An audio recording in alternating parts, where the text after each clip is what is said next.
Dios lo bendiga a todos los matrimonios que nos ven a través de este medio. Le damos gracias a Dios por permitirnos poder compartirles una vez más la palabra del Señor, que de seguro los va a bendecir.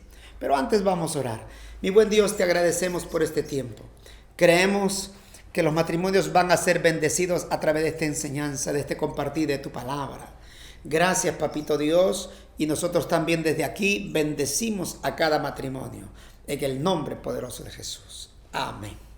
Qué bueno estar conectados y poder seguir aprendiendo. Habíamos hablado la semana anterior sobre una receta sencilla para manejar las expectativas. Y habíamos hablado de 2 puntos, ¿no?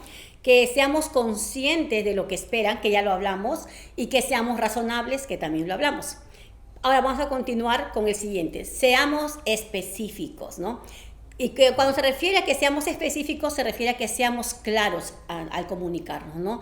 ¿Qué esperamos de nuestro matrimonio? Qué importante es de verdad que el matrimonio tenga una meta, un objetivo. O sea, ¿cuál es nuestro fin? ¿Cuál es nuestro fin como matrimonio? Llegar toda la vida, o sea, estar juntos hasta que la muerte, como el día que nos casamos, hasta que la muerte nos separe, o hasta que un problema nos separe. O sea, yo debo tener claro, por ejemplo, ser específicos que la palabra divorcio, se tiene que ir de nuestras vidas. Divorcio, se tiene que ir de nuestras vidas, ¿no? Entonces, ser específico en todas las áreas, expresarnos. ¿En qué áreas? Afectiva, sexual, social, intelectual, espiritual. En la parte afectiva, por ejemplo, debemos ser expresivos en nuestros sentimientos de amor, ¿no? Cuando éramos novios, el hombre y la mujer siempre expresaban, ¿no? Te quiero, mi amor, mi peluchito, mi osito, y poníamos palabritas, ¿no? Que eso nos agradaba a ambos, ¿no? A ambos cuando éramos novios. Pero ya cuando uno ya se ha casado, como que ya tiene pues la mercadería en casa, dicen algunos, entonces ya no se preocupan en ello y guardan silencio. ¿Qué es lo que pasa? Que los esposos se dedican ¿a qué? A sus responsabilidades, porque el matrimonio implica responsabilidad. El esposo se dedica al trabajo, la esposa se dedica a la casa, y si hay hijos de por medio, a la crianza, y se pierde eso, ¿no? Claro, efectivamente, no debemos perder la afectividad, si cabe la palabra, el expresarnos, pero posiblemente surja un pensamiento o se comente de que sí, pero lo que pasa es que ya estamos en un nivel de madurez, hay mucha responsabilidad de por medio, creo que ya quemamos esa etapa de enamorados o de novios y que bueno, pues ahora las cosas son diferentes.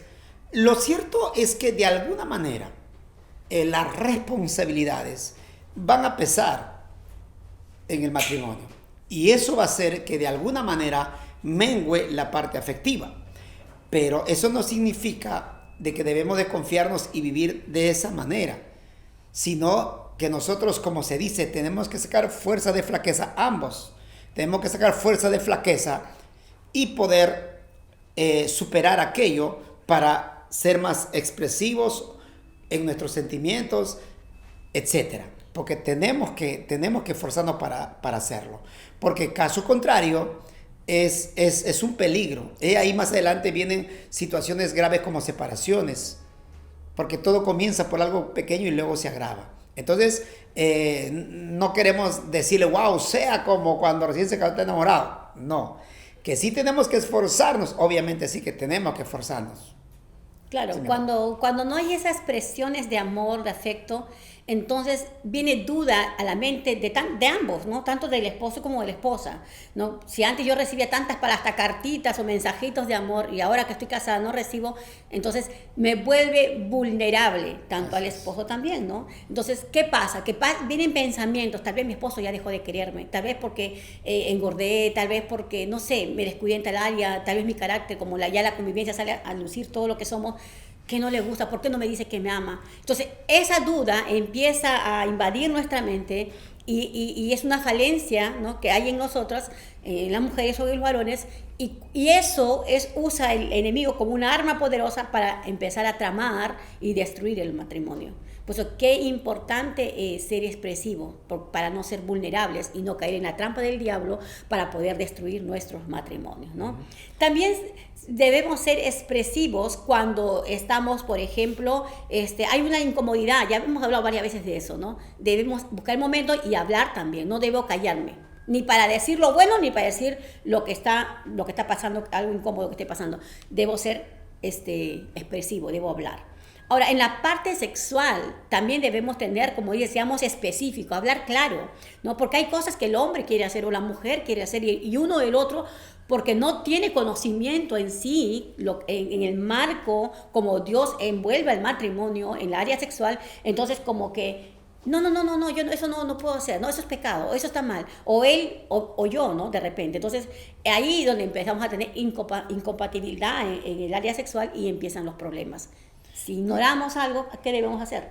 Claro, porque si bien es cierto, la Biblia dice, no os neguéis el uno al otro, pero eso no es como para que el hombre tenga que forzar o obligar a la esposa a poder intimar, no es así, sino que por eso justamente que hay que ser específicos, hay que conversar, hay que platicar, hay que conocernos bastante el uno al otro, claro. Porque se trata de respetar, ¿no? El respeto guardan respetos, pero al mismo tiempo también no me voy a distanciar, o sea, necesito, a ver, si por A o B hubo algún percance que hace que de pronto la esposa, en este caso, pueda mandar el mensaje subliminal de que estoy cansada, me duele la cabeza, etcétera.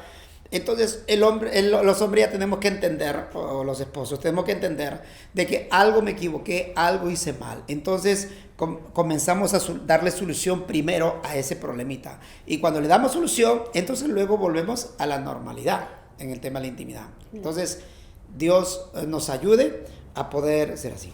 Claro, debemos respetarnos y complacernos mutuamente. Pero yo les aconsejamos algo nosotros, de que si tú ignoras en el área sexual, porque a veces los papás no hablan de eso, ¿no? Nadie nos ha enseñado de esas cosas. Y lo poco o mucho que hemos aprendido a veces ha sido distorsionado porque lo hemos recibido de otras fuentes, a veces de las amistades, de las experiencias de otros, y son personas que tal vez ni tenían ninguna idea de la palabra de Dios. Entonces, hemos sido agenciados de diferentes maneras que a veces eso está impidiendo que nuestra relación marche bien en la parte íntima. Entonces, ¿qué debemos hacer? Buscar un consejero. Así es. Si yo ignoro, él ignora y que nos amamos, tenemos y somos específicos, queremos que en todas las áreas estar bien y complacernos y disfrutar, entonces debemos buscar un consejero, alguien que sepa la palabra de Dios y de acuerdo a ello, porque tal vez estemos perdiéndonos cosas que podemos disfrutar en pareja, en la intimidad, por ignorancia. Entonces, sería triste eso, ¿no? Entonces, podamos disfrutar lo que sea, lo que Dios de acuerdo a lo que Dios nos vaya permitiendo.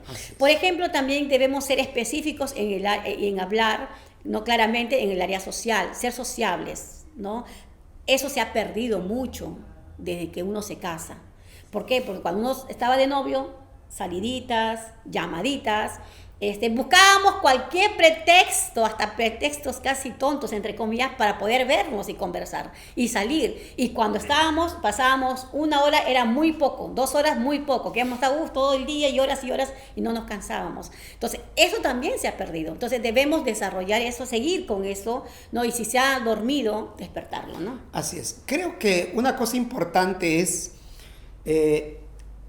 ambos, el esposo y la esposa, saber enfocarse. En caso del esposo, debe enfocarse en la esposa y la esposa enfocarse en el esposo y no permitir que las circunstancias, las responsabilidades o los problemas o necesidades nos desenfoquen del uno al otro. Porque cuando tú te mantienes enfocado, entonces te interesa tu cónyuge y tú con ella vas a querer salir o pasear o qué sé yo. Porque, por ejemplo, es saludable, ¿no? De que los matrimonios de pronto se programen, ya sea cada 2 meses o cada 3 meses, una vez al mes, en fin, poder los dos solitos irse a pasear o irse 1 día o 2 días por ahí. O sea, eso es muy saludable. Entonces, pero para ello necesito enfocarme en mi cónyuge. Porque si yo estoy enfocado en el trabajo, entonces nunca voy a pensar o querer salir con mi esposa. ¿Me entiende? O viceversa. Entonces, por eso es bueno enfocarse a pesar de... Claro, si la pareja, los esposos que somos, bueno, los que dirigimos la familia, el hogar, estamos bien, todo va a marchar bien.